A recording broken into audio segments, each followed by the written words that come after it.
اللہ تعالیٰ کسی ایمان والی قوم سے ناراض ہو جاتے ہیں، جب اللہ تبارک و تعالیٰ مسلمانوں سے ناراض ہو جاتے ہیں تو پھر مشرک قوم بھی اس پر آسانی سے غالب آ جاتی ہے۔ بخت نصر نے فلسطین میں قتل عام کیا تھا، جینوسائیڈ کیا تھا، نسل کشی کی تھی، اور کئی ہزار بنی اسرائیل کو قید کر کے وہ فلسطین سے بابل شہر لے کے چلا گیا اور یہاں پر انہیں قید کر دیا تھا۔ بابل شہر کے اندر بنی اسرائیل 70 سال تک ذلت اور رسوائی کی زندگی گزارتے رہے اور انہوں نے غلامی کی زندگی گزاری۔ اس کے بعد پھر اللہ تبارک و تعالیٰ کا دوسرا وعدہ پورا ہوا، ثم رددنا لكم الكرة عليهم وامددناكم باموال وبنين وجعلناكم اكثر نفيرا، پھر ہم نے ان پر تمہیں غلبہ دے دیا۔ غلبہ کس طرح دیا گیا؟ مفسرین کے مطابق جب پہلی مرتبہ بخت نصر، یہ جو بابل کا بادشاہ تھا،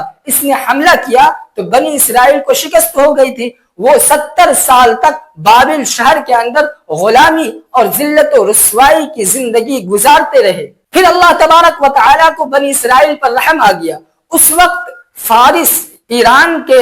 ایک نیک دل بادشاہ تھا، کچھ مفسرین کا کہنا ہے کہ وہ ذوالقرنین تھے، یہ تو بڑے ایمان والے تھے، بعض کا کہنا ہے کہ یہ کورش کبیر، بعض کا کہنا ہے کہ یہ سیرس۔ بہرحال اس بادشاہ نے بابل کی حکومت پر حملہ کر دیا اور بخت نصر کی سلطنت کو شکست دے دی۔ اس کے نتیجے میں بنی اسرائیل جو قیدی تھے وہ آزاد کر دیے گئے اور دوبارہ وہ فلسطین واپس جانے کی ان کو اجازت مل گئی۔ وہاں انہوں نے دوبارہ اپنی بستی کو آباد کر دیا اور مال و دولت مل گئی، نسل بڑھنے لگی اور ایک بڑی جماعت بن گئی۔ یعنی اللہ تبارک و تعالیٰ نے ان یہودیوں کو ذلت اور رسوائی سے اور غلامی کی زندگی سے نکال کر دنیا کی ساری نعمتیں عطا کر دی۔ اب اللہ تبارک و تعالیٰ آگے فرماتے ہیں، ان احسنتم احسنتم لانفسکم وان اسأتم فلہا، کہ اگر تم اچھے کام کرو گے تو اپنے لیے ہی اچھے کام کرو گے، وان اسأتم فلہا، اور اگر برے کام کرو گے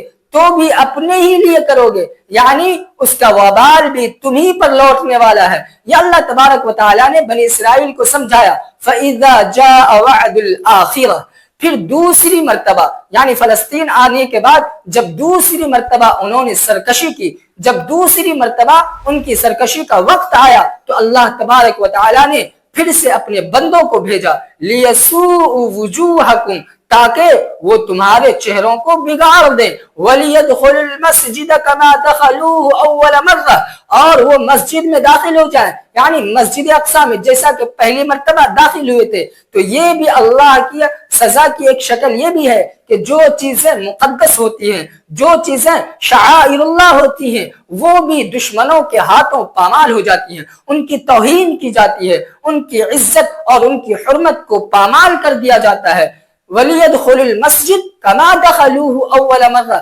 تاکہ وہ مسجد میں داخل ہوں جیسا کہ پہلی مرتبہ وہ داخل ہوئے تھے، اور وَلْيُتَبِّرُوا مَا عَلَوْا تَتْبِيرًا، اور جس چیز پر بھی ان کو غلبہ حاصل ہو اسے وہ تہس نہس کر دیں۔ تو پہلی مرتبہ جو حملہ ہوا جو بخت نصر نے کیا تھا وہ ہمارے نبی پاک صلی اللہ علیہ وسلم سے تقریباً 1000 سال یا 1200 سال پہلے کا واقعہ ہے، اور دوسری مرتبہ ٹائٹس رومی نے حملہ کیا تھا، یہ تقریباً ہمارے نبی اکرم صلی اللہ علیہ وسلم سے 500 سال یا 600 سال پہلے کا واقعہ ہے۔ اس نے بھی وہی کیا جو بخت نصر نے کیا تھا، یعنی پورے فلسطین کو تہس نہس کر دیا، پورے فلسطین کی اینٹ سے اینٹ بجا دی۔ یہ ٹائٹس روم کی طرف سے آیا تھا جب اس نے حملہ کیا فلسطین کے اندر۔ تو اب جب حملہ ہوا فلسطین کے اندر تو یہاں سے بنی اسرائیل الگ الگ علاقوں میں بکھرتے چلے گئے، یعنی جب دوسری مرتبہ ٹائٹس رومی کا سخت حملہ ہوا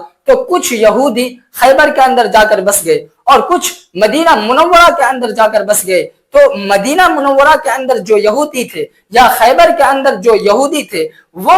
اسی حملے کے نتیجے میں، ٹائٹس رومی کے حملے کے نتیجے میں ہی یہاں آ کر بس گئے تھے اپنے آپ کو بچانے کے لیے۔ پھر اللہ تبارک و تعالیٰ نے فرمایا عسى ربكم ان يرحمكم، امید ہے کہ اللہ تبارک و تعالیٰ تم پر رحم کر دے۔ وَإِنْ عُدْتُمْ عُدْنَا، اور اگر تم دوبارہ سرکشی کرو گے تو ہم بھی تمہارے ساتھ دوبارہ وہی معاملہ کریں گے جو پہلی مرتبہ تمہارے ساتھ کیا تھا۔ یعنی اللہ تبارک و تعالی مدینہ کے یہود کو، خیبر کے یہود کو مخاطب کر کے یہ کہہ رہے ہیں، ہمارے نبی پاک صلی اللہ علیہ وسلم پر مدینہ منورہ کے اندر قرآن مجید نازل ہو رہا ہے، اور ہمارے نبی پاک صلی اللہ علیہ وسلم مدینہ اور خیبر کے یہود کو مخاطب کر کے یہ کہہ رہے ہیں وَإِنْ عُدْتُمْ عُدْنَا، کہ اگر تم دوبارہ ایسا کرو گے، اگر تم دوبارہ سرکشی کرو گے تو ہم بھی دوبارہ وہی کریں گے جو پہلی مرتبہ تمہارے ساتھ کیا تھا۔ یعنی دوبارہ سرکشی کرو گے جیسا کہ تم نے فلسطین کے علاقے میں کی تھی،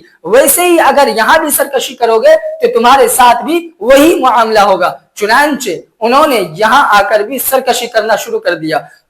مدینہ کے اندر جب آپ صلی اللہ علیہ وسلم تشریف لائے تھے تو بنی قریظہ اور بنی نذیر یہ سارے یہودی تھے، تو ان یہودیوں سے معاہدہ ہوا تھا، لیکن ان یہودیوں نے اپنے عہد کو توڑ دیا، تو اس عہد شکنی کے نتیجے میں وہ خیبر اور مدینہ سے جلا وطن ہو گئے۔ خیبر میں بھی وہ رسوا ہوئے اور مدینہ کے اندر بھی وہ رسوا ہوئے، وہاں پر تو ان کا قتل بھی ہوا، وہاں سے وہ جلا وطن بھی کیے گئے۔ تو یہ سب کیوں ہوا؟ اللہ تبارک و تعالیٰ نے پہلے سے بتا دیا تھا کہ اگر تم دوبارہ ایسا کرو گے تو ہم بھی تمہارے ساتھ دوبارہ ایسا ہی کریں گے۔ تو ہمارے نبی پاک صلی اللہ علیہ وسلم کے اخلاق سے، آپ صلی اللہ علیہ وسلم کی سچائیوں کی نشانی سے انہوں نے کوئی فائدہ نہیں اٹھایا، اور بخت نصر کے ہاتھوں جو ان کی توہین ہوئی تھی، یا ٹائٹس رومی کے ہاتھوں جو ان کی ذلت اور رسوائی ہوئی تھی، انہوں نے اس سے کوئی سبق نہیں لیا، اور اب یہاں آ کر بھی ان کی سرکشی جاری رہی، تو یہاں پھر سے وہ رسوا ہو گئے۔ یہ بنی اسرائیل کے ان واقعات کو اللہ تبارک و تعالیٰ نے قرآن مجید کے اندر بیان کر کے